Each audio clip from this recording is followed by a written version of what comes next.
Hey, how's it going, everybody?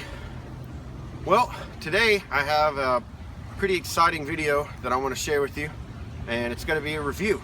What I have today is an Wright GNS in AEB-L Stainless Steel, and it's going around the Pout House. I am a member of the Pout House with Wright knives, and my good buddy Mr. Stumpy is the one who gave it to. But we met at Blade Sports, got to talking, and I told him about some of the trips I had coming up, and he was like, man, I've got a knife that I think would really serve you well if you want to try it out and test it out, and then once you're done with it, just pass it along to the next person that you want in the Pout House. So let me get in a little bit closer, and I will show you some close-ups of the knife and go over some of the features of it and how it's different, and then give a little bit of backstory and show it to you.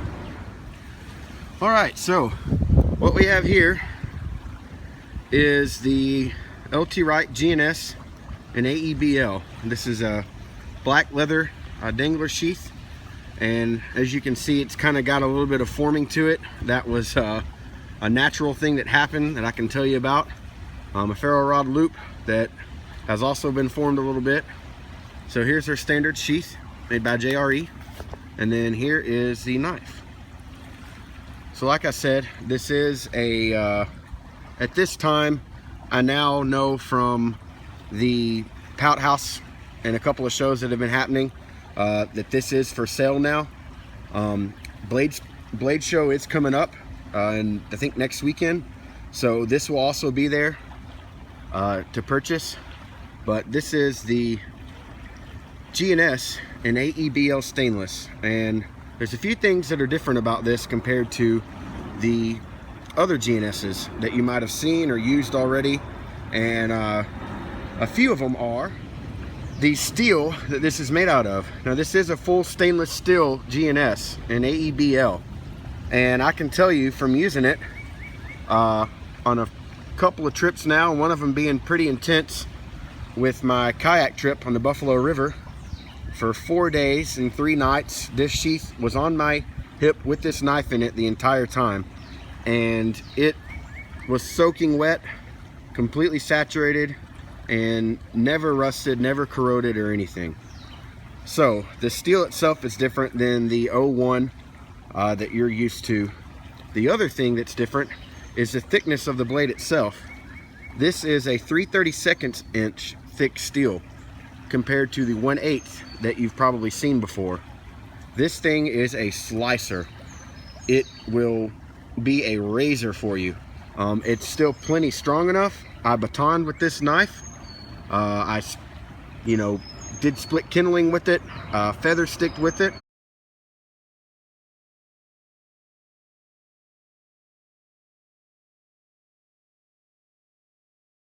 I just did all of the normal camp tasks that you would do with your knife. I wasn't worried one bit about this being a thinner profile blade. My buddy Brandon filleted 3 fish with it, and it excelled really well in that. I think that thin profile really lended itself well to that task. And the last thing that's different than the other GNSs that you have seen is this is a full convex grind. So it's not like this typical saber or the Scandi that you've seen. It's actually a convex, and when you first look at it, it does look like it's a full flat, but it actually does gradually curve. You can feel that transition and that slight curve, and it has a secondary bevel on it. So that in itself is a different feeling knife also compared to the saber or the Scandi that you might have seen. It's not going to translate well on camera, but I really enjoyed the convex, especially when it came to the wood task, and Brandon really liked it when it came to filleting the fish.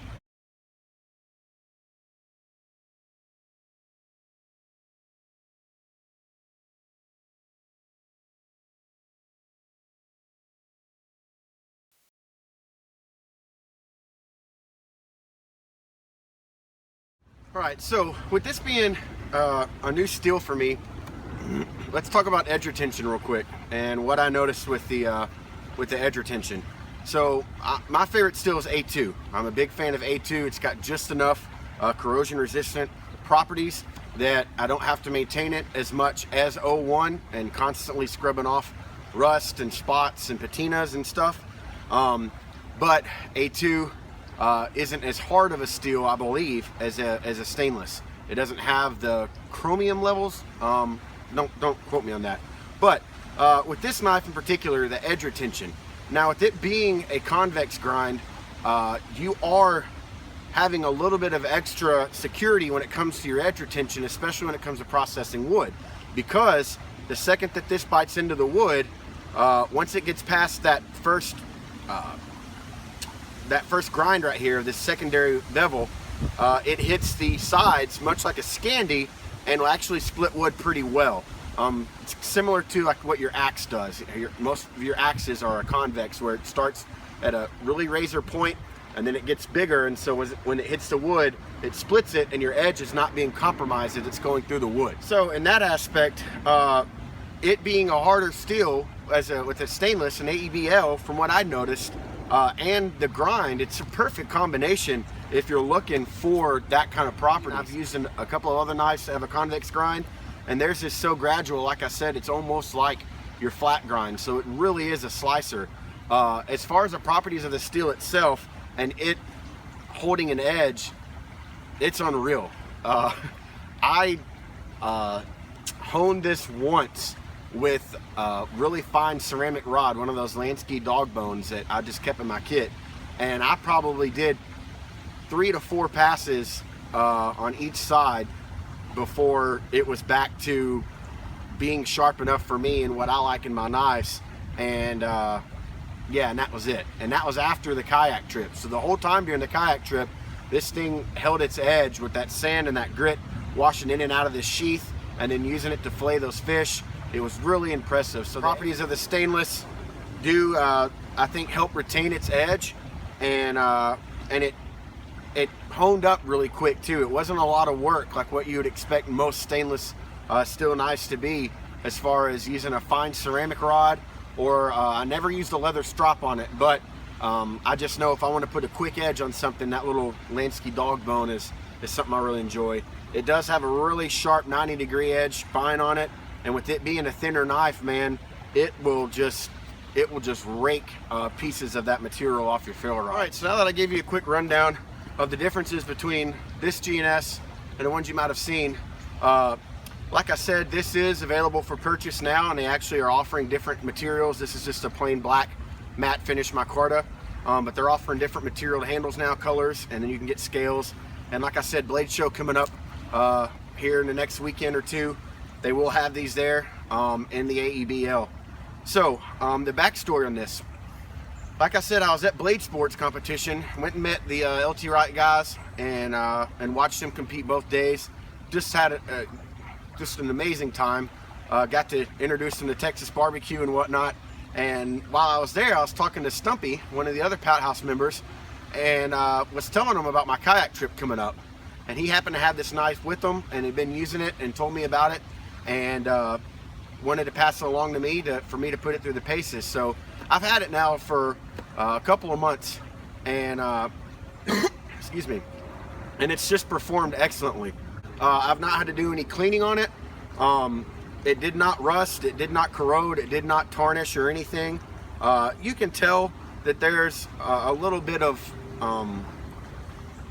difference in what it looked like when I first got it, just because it has been through a lot. But overall, I mean, it really excelled, especially in that soaking wet environment like on the kayak trip. Like I'd mentioned, this was on my hip with me when I was sitting in the boat, taking water in, falling over out of the boat, and getting in and out, and constantly using it for everything. Cutting cordage, splitting, batoning with it, doing feathers, carving, notching. I really gave it a shot. What I did do is I took some of the fix and wax I have and coated this sheath really well before I left for the trip, inside and out, really well, and rubbed it in to where I could feel it, and you could still see it a little bit on the stitching, and then that was it. And so the process of it being soaking wet, it did somewhat form, give it a little bit of retention, but it didn't affect the knife one bit. Just a final thought on it. I'm really happy about this. I'm really glad that they're offering this kind of steel, especially for people that are in the Pacific Northwest or places that it's constantly wet. This is a really good option to where you can have one of those nice designs that you've seen and that you might have used and really enjoy, now in a steel that won't corrode and rust and be so needy as far as having to take care of it and making sure that it's not corroding on you. I will put some pictures in between, you know, different parts of this video so you can see pictures of it, you know, when I was kayak camping, some pictures of it when I was working, you know, with some wood and whatnot. I didn't film any video of it just because I just wanted to see how it performed myself, instead of me trying to perform in front of a camera and show you that it can do this and this and this. I just wanted you to see what it looked like before and after through pictures, and then just tell you about the experiences I've had with it. So I'm going to be passing this on to another Pout House member, and I will be getting me one of these for sure. I really like it. So thanks for watching, everybody. Have a good one.